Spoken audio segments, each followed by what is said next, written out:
এই মুহূর্তে আবহাওয়ার গুরুত্বপূর্ণ খবর।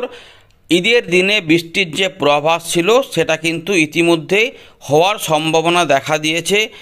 অক্ষরেখার প্রভাবে জলীয় বাষ্প নতুন করে প্রবেশ হচ্ছে, যার ফলে বৃষ্টিপাত হতে পারে। কখন বৃষ্টিপাত হতে পারে সেটা আমরা জানাবো। আকাশ মূলত আংশিক মেঘলা থেকে মেঘলা ভাব হয়ে যাওয়ার সম্ভাবনা রয়েছে।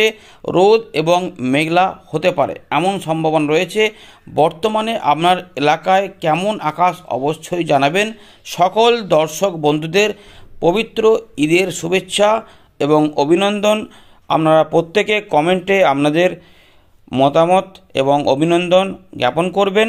চলুন আমরা দেখে নিই আবহাওয়া দপ্তর কি বলছে। ইতিমধ্যে আকাশ কিন্তু আমরা দেখতে পাচ্ছি যে মেঘলা মেঘলা হচ্ছে।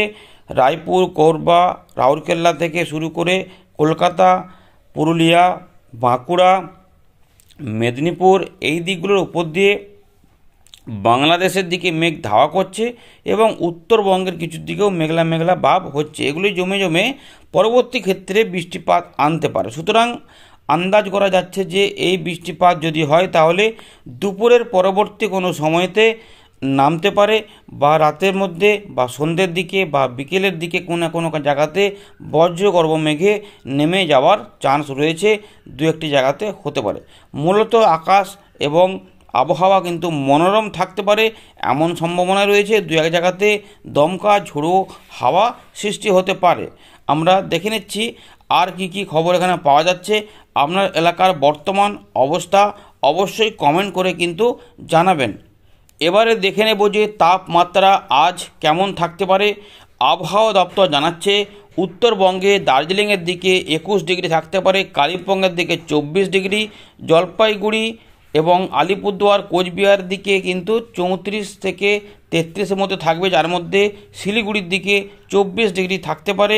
উত্তর দক্ষিণ দিনাজপুর এবং মালদা এখানে 34 থেকে 35-এর মধ্যে থাকতে পারে। মুর্শিদাবাদ এবং নদিয়ার দিকে 34 ডিগ্রি থাকতে পারে। পশ্চিম বর্ধমান, পূর্ব বর্ধমান এবং তার সঙ্গে বীরভূম এখানে 35 ডিগ্রি থাকতে পারে তাপমাত্রা দিনের বেলাতে। পুরুলিয়া এবং বাঁকুড়া, তার সঙ্গে হাওড়া এবং কলকাতা এবং উত্তর 24 পরগনার দিকে 34 থেকে 35 ডিগ্রির মধ্যে তাপমাত্রা থাকবে। বুঝতেই পারছেন যে খুব বেশি পার্থক্য নেই, যেহেতু মেঘলা মেঘলা ভাব হচ্ছে, ফলে তাপমাত্রা খুব বেশি ওঠার ব্যাপার নেই। তাই গরমটা যে খুব লাগবে তেমন ব্যাপারটা নেই। এদিকে ঝাড়গ্রাম থেকে মেদিনীপুর থেকে শুরু করে দক্ষিণ 24 পরগনা, হাওড়া এইগুলোতেও কিন্তু 34 ডিগ্রি আশেপাশেই থাকবে। দু এক জায়গাতে হয়তো 35 ডিগ্রি, আবার কোথাও কোথাও 33 ডিগ্রিও থাকতে পারে। একদম সকালের দিকে ঠান্ডা ঠান্ডা ভাবও অনুভব হতে পারে। এই রকম কিন্তু ব্যাপারের মধ্যে রয়েছে। সুতরাং আবহাওয়া যে মনোরম এবং সুন্দর থাকতে পারে সেটা কিন্তু বোঝা যাচ্ছে। দুপুরবেলাতে হয়তো দু এক জায়গাতে একটু সামান্য গরম অস্বস্তিকর অবস্থা লাগতেও পারে। এই সম্ভাবনার মধ্যে রয়েছে আবহাওয়া পরিস্থিতি। এবারে দেখে নেব বৃষ্টিপাত কোথায় কোথায় হতে পারে, কি সতর্কতা দিয়েছে। আবহাওয়া দপ্তর জানাচ্ছে যে উত্তরবঙ্গের মূলত কোচবিহার, উত্তর দক্ষিণ দিনাজপুর ছাড়া এবং মালদা ছাড়া বাকি জায়গাতে বৃষ্টিপাত আসতে পারে, সঙ্গে থাকতে পারে দমকা ঝোড়ো হাওয়া, এমনটা বলছে। আর গাঙ্গেয় পশ্চিমবঙ্গে শুধুমাত্র সতর্কতা রয়েছে পশ্চিম মেদিনীপুর, ঝাড়গ্রাম, পূর্ব মেদিনীপুর এবং দক্ষিণ 24 পরগনা, কিন্তু বৃষ্টিপাতের সম্ভাবনা রয়েছে পুরুলিয়া, বাঁকুড়া, পূর্ব বর্ধমান, নদিয়া, হুগলি, উত্তর দক্ষিণ 24 পরগনা, কলকাতা, হাওড়া, হুগলি এবং বাকি যে নিচের দিকে যে জেলাগুলি রয়েছে সব জায়গাতে। অর্থাৎ বিক্ষিপ্ত টাইপের বৃষ্টিপাতও দু এক জায়গাতে হতে পারে। এমনও হতে পারে যে বীরভূম, মুর্শিদাবাদের দিকে, নদিয়ার দিকে বা বর্ধমানের দিকে হলো, আবার নিচের দিকে কিছু হলো না, সেই রকমও হতে পারে। কিন্তু চান্স রয়েছে নিচের দিকগুলোতে একটু বেশি করে, কারণ উড়িষ্যার দিক থেকে যেহেতু বৃষ্টিপাত আসতে পারে তাই এদিকে চান্স নিতে পারে এমন সম্ভাবনা রয়েছে। ফলে বাংলাদেশের দিকেও যেহেতু মেঘ যাচ্ছে, দু এক জায়গাতে বিক্ষিপ্ত বৃষ্টিপাত আসতে পারে। এবারে আমরা উইন্ডি থেকে দেখাবো কি হতে পারে। পরবর্তী আপডেটে আমরা আরও বিস্তারিত জানাবো, নজর রাখবেন। এবার আমরা দেখে নেব যে বজ্র বিদ্যুৎ হবে কিনা। সকালের দিকে কিন্তু বৃষ্টিপাতের খুব বড় চান্স নেই। পরবর্তী ক্ষেত্রে আমরা দেখতে পাচ্ছি যে বজ্রগর্ভ মেঘ কিন্তু তৈরি হতে পারে, সম্ভাবনা দেখা যাচ্ছে। দেখুন, এই যে বলছিলাম যে অন্য জায়গায় যেহেতু মেঘ যাচ্ছে, তাই এখানে মালদার দিকে কিছুটা, বীরভূম, মুর্শিদাবাদ, পূর্ব বর্ধমান এই দিকগুলোতে, এর পাশাপাশি ঝাড়গ্রাম, মেদিনীপুর, দক্ষিণ 24 পরগনার দিক দিয়েও বজ্রগর্ভ মেঘের সৃষ্টি হতে পারে। এইগুলো কিন্তু এইভাবে ধাওয়া করতে পারে এবং বাংলাদেশের দিকে, মালদা, রাজশাহীর দিকে, বাংলাদেশের ঢাকা, খুলনা, বরিশালের দিকে এগিয়ে যেতে পারে। এই রকম একটি চিত্র রয়েছে। এবং এই যে ভারতের মধ্যভাগ দেখতে পাচ্ছেন, এখানে কিন্তু রয়েছে লাল থেকে কমলা সতর্কতা, যেখানে শিলা বৃষ্টিপাত, ঝড় বৃষ্টি, বজ্রবিদ্যুৎ হতে পারে, দু এক জায়গাতে জোরালো বৃষ্টিপাতও হতে পারে। এটারই কিছুটা প্রভাবে যে মেঘ ঢোকার কথা বলেছিলাম, সেটা কিন্তু ইতিমধ্যে লক্ষ্য করা যাচ্ছে এবং তারই প্রভাবে এইভাবে বজ্রগর্ভ মেঘ তৈরি হতে পারে।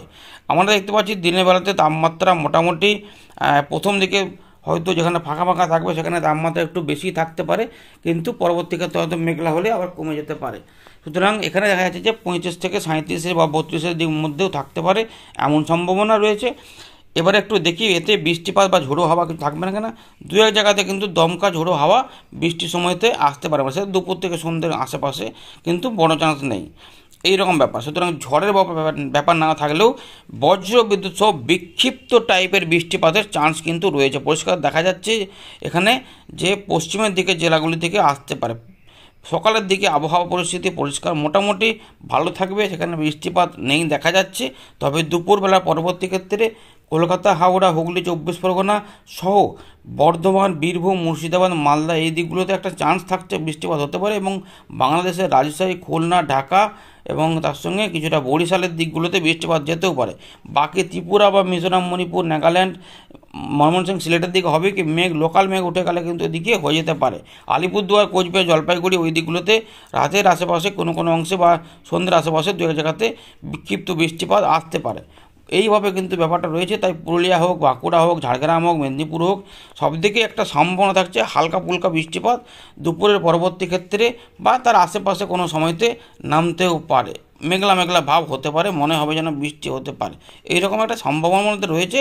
আর 12 তারিখের দিকে পশ্চিমের দিকে জেলাগুলি থেকে কিছু বিক্ষিপ্ত বৃষ্টিপাত আসতে পারে এবং উত্তর পূর্ব ভারতে কিছু লোকাল মেঘে বৃষ্টিপাত হতে পারে। বাংলাদেশ এবং দক্ষিণবঙ্গ সহ উত্তরবঙ্গের কিছু এলাকাতে বৃষ্টিপাত নাও হতে পারে, কিন্তু কিছুটা চান্স কিন্তু রয়েছে উপকূলবর্তী এলাকাগুলিতে বজ্রগর্ভ মেঘ হতে পারে। এই রয়েছে আপাতত আপডেট। পরের আপডেটে আরও গুরুত্বপূর্ণ আপডেট আমরা প্রকাশ করব। সঙ্গে থাকবেন, চ্যানেলটিকে সাবস্ক্রাইব করে রাখুন এবং শেয়ার করে দিতে ভুলবেন না। ঈদের শুভেচ্ছা জানিয়ে ভিডিওটিকে সমাপ্ত করছি। ধন্যবাদ।